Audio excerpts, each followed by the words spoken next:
Hi, I'm Jordan McGillis, Deputy Director of Policy at the Institute for Energy Research. Let's talk about the carbon tax.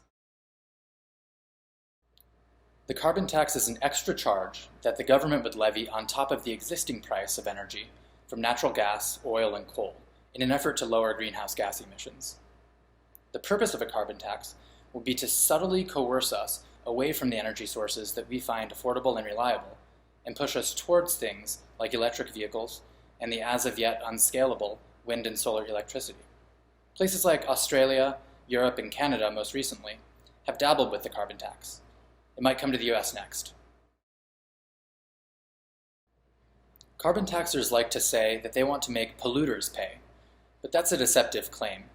Even though companies would be charged up front for a carbon tax, the price would filter its way down to all consumers. Things like food, not to mention electricity and transportation fuels like gasoline and diesel, would be made more expensive for all of us by a carbon tax.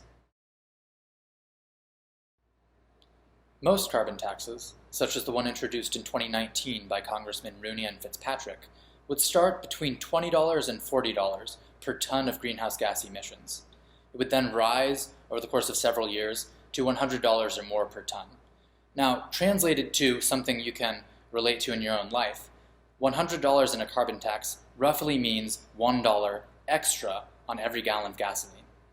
Compounded across the entire economy, it means we're going to be less productive, and it effectively means we'll have smaller household budgets.